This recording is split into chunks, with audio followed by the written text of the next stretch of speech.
Yo guys, what is up? And this is Koro. Welcome back dito sa ating channel. So for today, pag-usapan natin is all about Legend of Ymir at kung paano tayo makakapag dual account dito or more than one account. So kahit multiple devices or multiple account is pwede dito. And syempre with the help of LD Cloud. So this one is not free pero meron tayong free trial kapag ginamit nyo yung link natin sa baba. So with that said, tara proceed tayo dito sa video natin with LD Cloud featuring Legend of Ymir. So guys, as you can see, ito yung ating laptop. So currently running ako ng tatlong Ymir. So one is from my desktop. So ito yan. So ito yung ating main. So this one, nagra-run siya sa ating resources. So gumagamit siya ng resources natin. So pull up ko lang saglit. So ito yung current resources natin. So medyo mataas yung kinakain na memory kasi guys, medyo mababa lang yung memory ng laptop ko. Pero as you can see, no, Legend of Ymir, isa lang yung running sa atin, tapos isang launcher, ayan. So, proof lang yun para makita nyo na isa lang talaga yung nirarun natin. And ito is nirarun natin yung ating another 2 accounts from LD Cloud. So, LD Cloud is a cloud service, no? So, makapag-run tayo dito ng multiple devices or makapag-set up tayo. So, currently, meron akong 2 devices na naka-set up. Tapos, ito yung nirarun ko sa kanya right now. So, Legend of Ymir 1 and 2.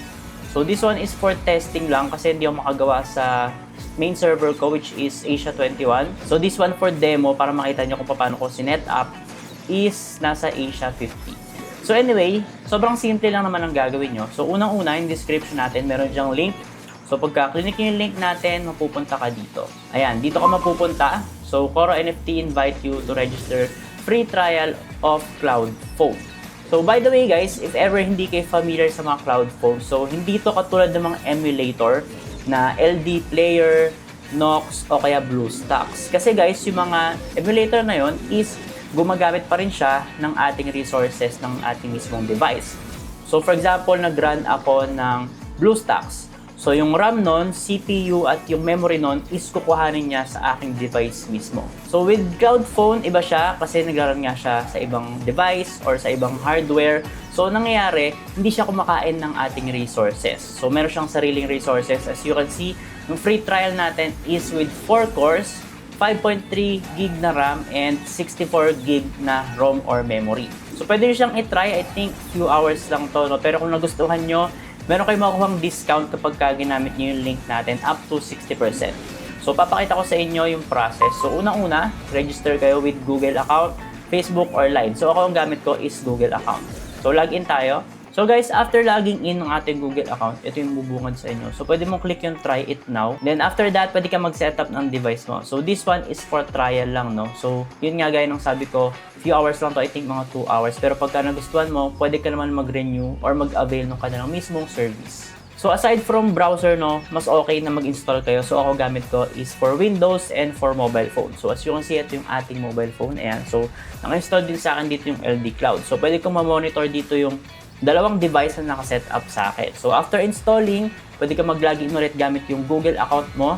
If ever kakagamit mo lang ng code ko, meron ka pang free trial, makikita mo doon yung free trial mo and pwede ka mag-set up ng isang device. So, after installing and logging in, no, ito yung ating user interface. This one is from desktop. Pero, like I said, no, pwede siya sa mobile phone and similar lang din naman yung kanilang user interface.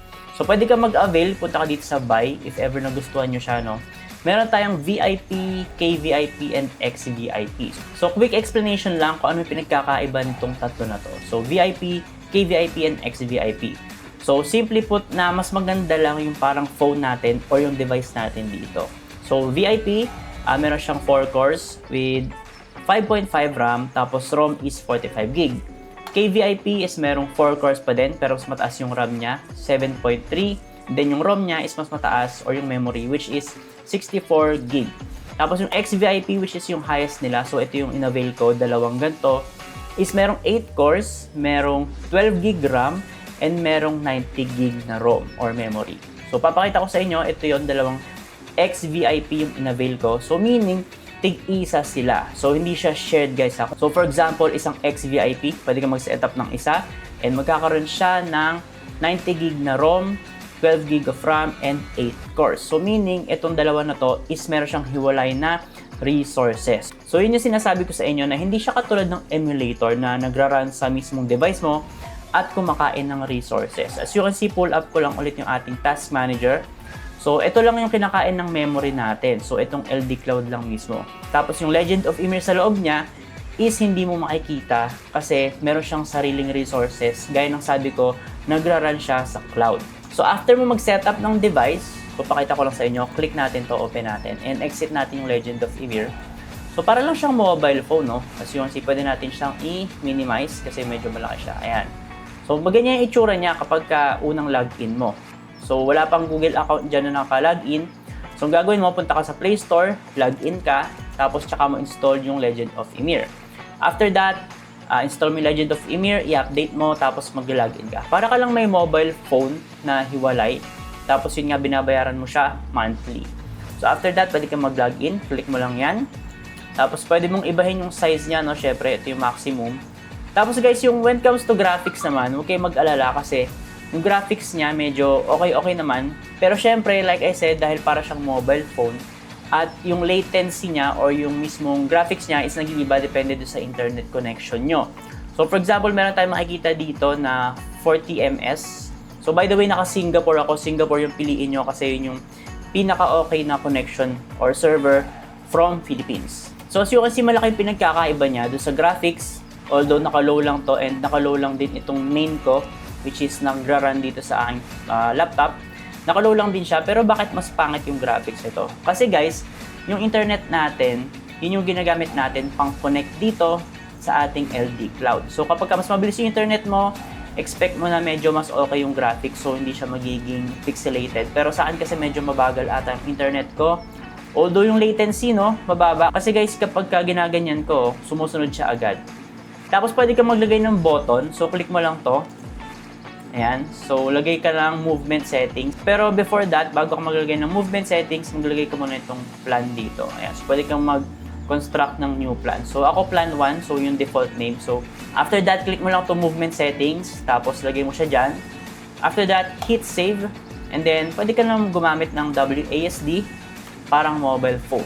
So, like I said, para siyang mobile phone talaga na nagra-run sa cloud. So, maganda siya kapag nag-AFK farming ka. So, bakit ko nga ba dinidiscuss to sa inyo? Kasi guys, isa lang yung pwede nating i-run dito sa Legend of Ymir. One lang per device. So, kahit sa phone ko, isa lang.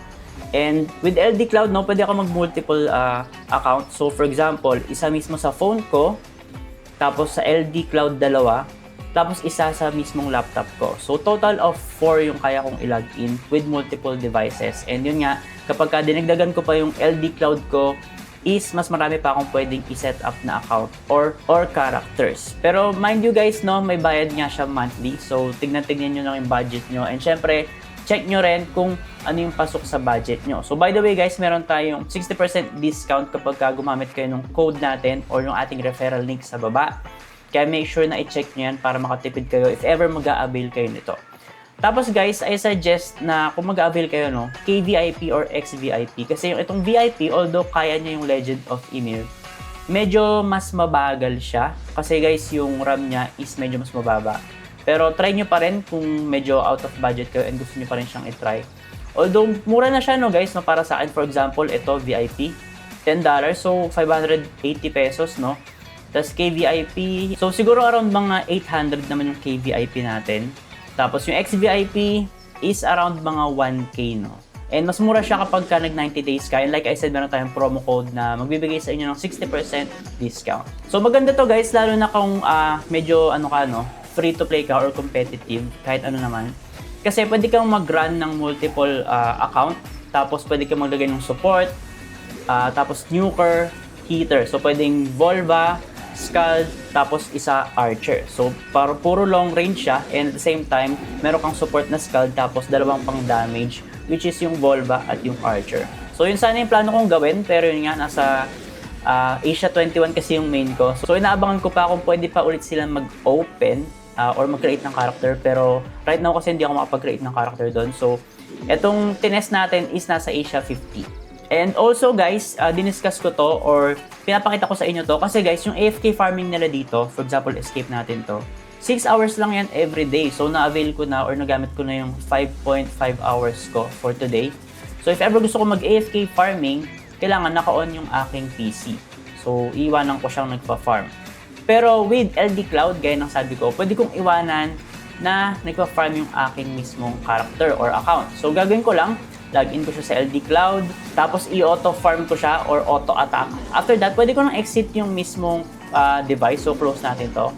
After closing guys, running pa rin yan. So nakabukas pa rin yan at naka-on pa rin yung ating character. So pwede ka mag-AFK farming dito buong araw. So kahit patayin ko yung mismong PC ko or yung phone ko, nag-run pa rin yung LD Cloud basta hindi ko siya nire-restart. So pwede mo kasing restart yung mismong parang phone mo dito. Ayan. So for example, pwede ka mamili, no? Modify device name, pwede rin. So ako nilagay ko is Emir 1 and Emir 2.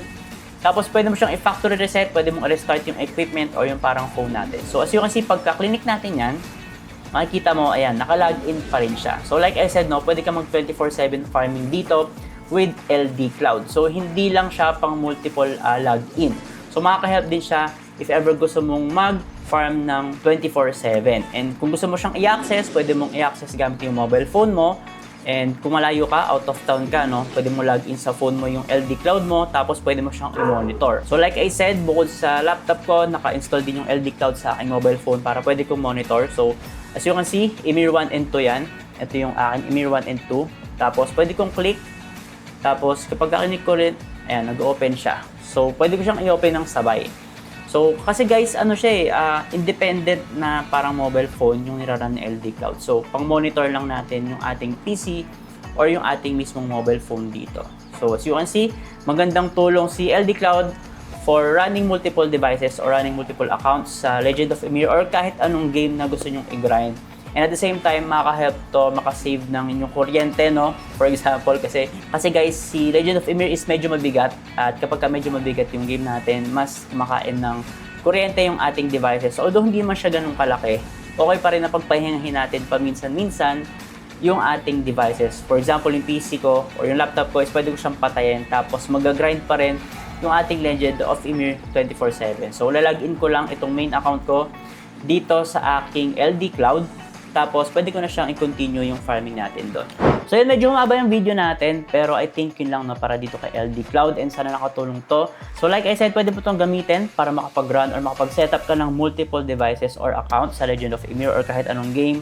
And isa pang tulong nito is pwede ka mag-farm 24/7 with LD Cloud. So ulitin ko, no, bago ko tapusin yung video, is meron tayong discount link sa ibaba. Kaya make sure na i-check nyo yun or gamitin nyo yun. At syempre, para matry nyo na rin siya kasi meron siyang kasamang free trial na I think mga 2 hours.